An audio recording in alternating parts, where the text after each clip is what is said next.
Ayan guys, umpisa na natin sa pag-unbox.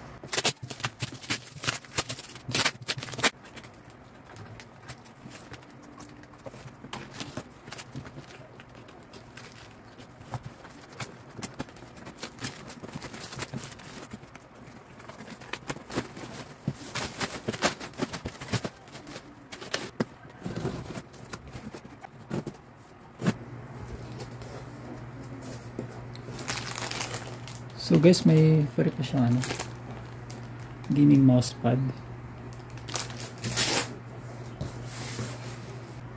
So may resibo siyang kasama. 1,495.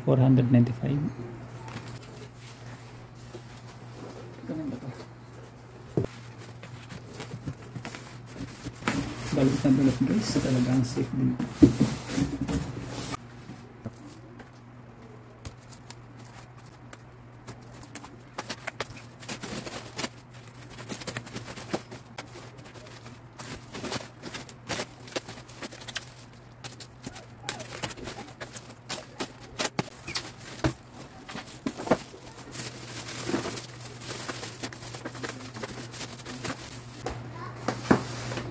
Napakagandang case.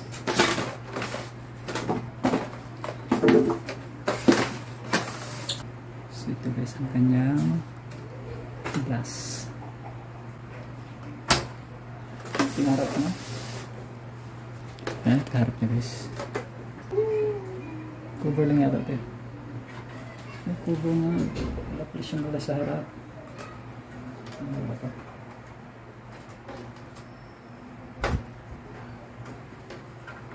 Matatanggal siya. So ito siya guys, yung sarap. Nilagay ng fan. Wala siyang glass.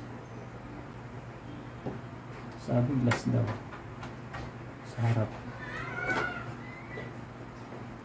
Hindi naman pala. So ito na ang ating gaming case guys. Ilagay na natin ang ating motherboard.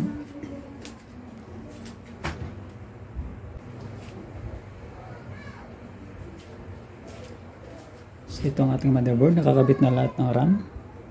Dalawa lang kasang RAM. Kung napanood nyo yung una kong video, hindi ganito yung CPU color ko.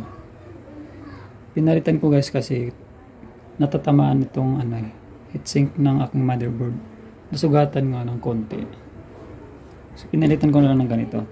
Tapos kung natandaan nyo rin guys, napanood nyo yung buong video, hindi na detect yung M.2 ko na SSD.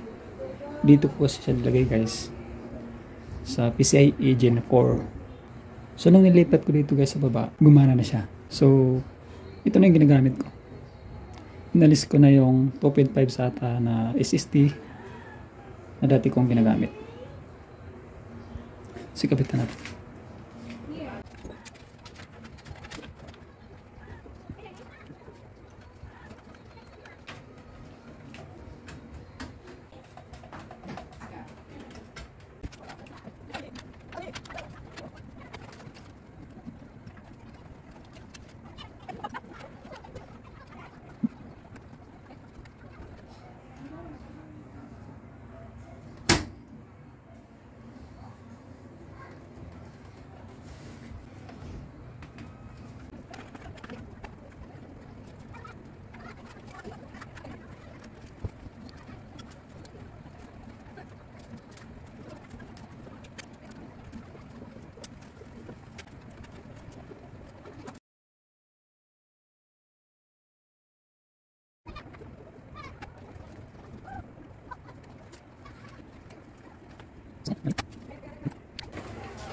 So yan guys, lagyan natin ng isang fan para kahit paano magkaroon tayo ng fan. Ito, ilagay natin itong second hand ko na fan.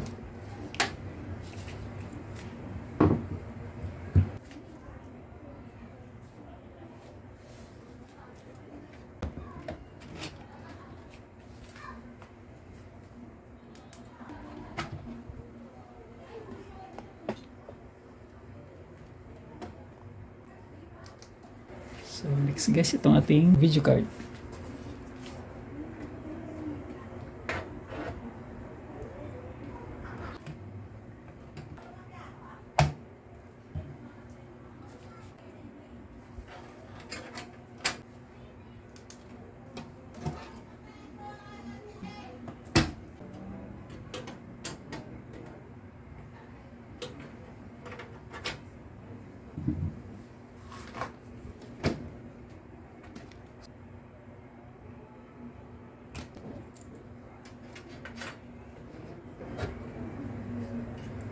Sakto lang.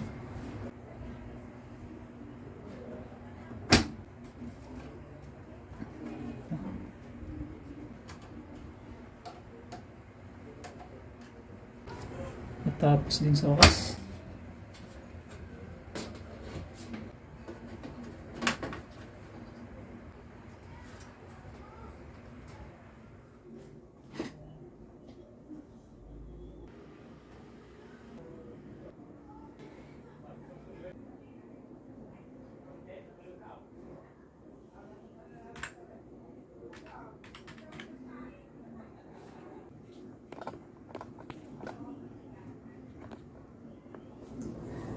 Ayun guys, natapos na natin ang ating unboxing at ang ating setup. So wala namang naging problema, okay naman.